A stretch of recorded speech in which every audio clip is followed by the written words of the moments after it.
nasci lá na beira do Rio Paraim, no Goiás, que fica a uns 100 quilômetros mais ou menos de Formosa, né? Eu nasci lá em 1958. Nasci, foi mãe parteira, né? Que não tinha hospital lá. Então, que o pessoal lá falava, quem me pegou foi a minha mãe Marciana, que a gente tinha o hábito lá da parteira, a gente chamar de mãe, né? Como se fosse a segunda mãe da gente. Então, eu nasci lá e com uns 5, 6 anos mais ou menos eu vim para Santa Rosa, né? Que é um povoadozinho, que algumas pessoas até colocam que lá foi um quilombo, né? Porque são muitas pessoas negras e tal que moravam lá. Então, assim, eu nasci, assim, mas no meu documento município de Formosa que eu nasci, Goiás. Tá, e aí, com 6 anos, você foi morar em Santa Rosa. Exatamente. E você ficou em Santa Rosa por quanto tempo? Olha, eu acho que eu fiquei uns 2 anos, mais ou menos, né? Porque 2 anos, eu tinha 7 anos, o meu pai faleceu, né? Foi, assim, uma morte súbita. Eu estava até com ele na hora que ele faleceu, que ele estava... Porque lá na roça a gente usava as camas, eu costumo dizer que era cama de vara, né? Porque você tinha as forquilhas assim, e aí você colocava umas varas, amarrava, aí fazia um colchão ou de capim ou de palha de bananeira. Então uma dessas forquilhas tinha quebrado. Aí meu pai foi cortar, aí eu não vi na hora que ele foi, aí perguntei à minha mãe onde meu pai estava. Aí ele falou, não, seu pai foi cortar essa forquilha ali. Eu escutei o barulho do machado, aí fui lá ficar com ele, que é muito apegado a ele. Aí no momento que ele abaixou para poder virar a madeira para cortar, ele caiu. Aí eu já fiquei gritando e tal, o pessoal foi lá, mas assim, ele faleceu, né? Não tinha SAMU, não tinha nada, então você esperava 24 horas para poder ver se a pessoa não estava com os batimentos e tal, e aí 24 horas depois aí já podia fazer o sepultamento. Aí depois disso eu vim embora aqui para Brasília. Tá, e esse lugar, Santa Rosa, era um quilombo? Segundo alguns historiadores, eu fiz um curso de pós-graduação em História da África lá na UNB, e tinha uns pesquisadores lá de Goiânia, que eles catalogaram Santa Rosa como um quilombo, um dos quilombos remanescente, né, das pessoas que foram escravizadas. Mas é um povoado era um povoado muito pequeno, ele ainda continua pequeno, mas naquele período ainda era menor ainda. Tá, e aí, e quando é que a sua família, então, vem para Brasília, migra para Brasília?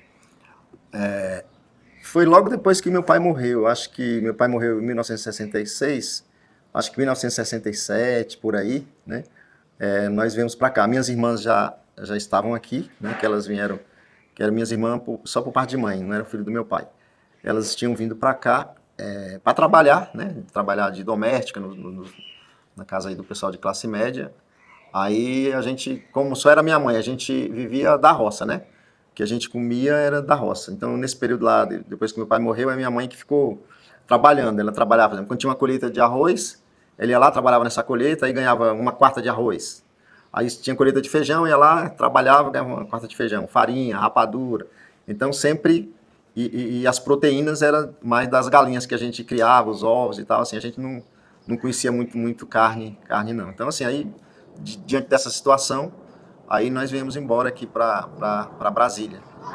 Minha mãe, meu irmão que é mais novo do que eu, e as minhas irmãs já estavam morando aqui. Tá, e aí, e qual foi a atividade da sua mãe nesse período? A minha mãe, quando chegou aqui, porque ela não era alfabetizada, não tinha costume de trabalhar. Então, praticamente a nossa subsistência era das ajudas das minhas irmãs, né, que trabalhavam como doméstica, e a minha mãe era lavadeira. Ela lavava roupa, pegava a roupa das pessoas para lavar, lavava. Ela não passava, ela só lavava, dobrava direitinho e entregava. Muitas vezes a gente, criança, a gente que ia buscar, a gente que ia lavar, e lavava no córrego, que a gente morou na beira do córrego ali do IAPI. Então ela lavava lá no córrego as roupas e a gente entregava essas roupas. Veridiane, quando vocês chegaram, vocês foram morar diretamente na vila do IAPI?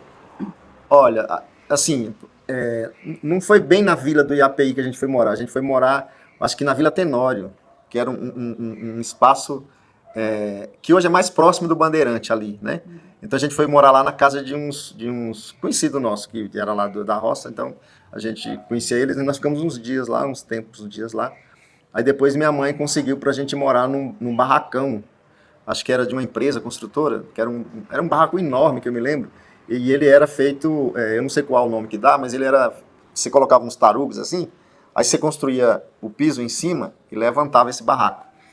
Aí nós ficamos morando lá, só que esse barraco ele começou a entortar, assim, sabe aquelas cargas que entortam? Ele começou a entortar e todo mundo falando que vai cair, esse barraco vai cair. Aí o dono desse barraco lá, chegou lá e pediu a gente para sair, a gente não tinha lugar para morar. Aí tinha um barraco menor, pequeno, bem pequenininho, que ele guardava as bitoneiras, as máquinas, as ferramentas dele. Aí ele deu esse barraco pra gente morar. Aí nós fomos morar lá, que aí já era na Vila do API, depois do córrego, né, na beira do córrego. Então a gente, quando criança, a gente tomava banho lá no córrego, assim, via muita gente que ia pra lá. Então nós moramos um período muito bom ali, ali que não era habitado quase, era chácaras e tal, naquele local. Você tinha quantos anos quando vocês chegaram lá na Vila do IAPI? Olha, eu acho que eu deveria ter de 8, não sei, acho que deveria ter de 8 a 9 anos, mais ou menos. Eu acho que era 9 anos, acho que eu ainda tinha 8 e ia fazer 9, porque depois que eu sei que eu entrei na escola com 9 anos, mas quando eu cheguei eu ainda fiquei muito tempo sem estudar. E quais as suas lembranças nessa época na vila, da vida na vila? A vida na vila, assim, porque criança se você brinca com aquilo que você tem, né? Então, como a gente não conhecia outras coisas, então a gente quando morava lá na beira do rio, a gente tomava banho no rio, né? Brincava de pique-esconde, essas coisas. Depois a gente mudou, minha mãe conseguiu um dinheirinho lá, aí comprou, me lembro que ela arrumou acho que 100 cruzeiros, alguma coisa, aí comprou um barraco maior, mais em cima, que era nosso, que era um barraco um pouco maior, né? Que era lá em cima, lá onde hoje pode-se dizer que hoje é Guará 2, né? Então lá tinha muito espaço, então eu gostava de jogar futebol, jogava futebol, brincava em finca, não sei se vocês sabem o que é aquele negócio que você bate, brincava bola de gude, salvo cadeia, que era uma brincadeira que a gente ficava correndo um para pegar o outro, salvo latinha, né? Então era essas brincadeiras que a gente fazia lá. Tinha uma brincadeira também que eu nem me lembro o nome, mas sei que você abria uns buracos e você jogava umas bolas ali. Então quem acertava na maior tinha uma quantidade de jogada que você era aquela pessoa que ganhava. Então a gente brincava com essas brincadeiras, sim. E a infraestrutura desse lugar? A infraestrutura não tinha, né? Porque, por exemplo, não tinha água encanada, não tinha energia, não tinha esgoto, não tinha pavimentação asfáltica. Eu não me lembro de escola, que eu me lembro, acho que tinha umas 3 escolas, né? E, assim, praticamente não tinha nada. A água, a gente usava água de poço, né? Porque lá você abria 1,5 metro, 2 metros, você já conseguia água. E o banheiro era fossa, né? E era isso, o transporte coletivo, a gente que morava lá, a gente tinha que pegar ônibus, aqui onde hoje é a Candangolândia, né? Ali naquele local ali. Então, todo mundo que morava na Vila do IAPI, tinha que pegar ônibus ali, né? Porque assim, a maioria do pessoal vinha para o plano piloto, né? Que ia trabalhar, aí vinha para o plano piloto. Às vezes também no final, a nossa diversão também assim, no final de semana era ir para o zoológico, porque era próximo, então a gente ia a pé ali por ali e ia para o zoológico. Quase todo final de semana a gente ia lá para o zoológico.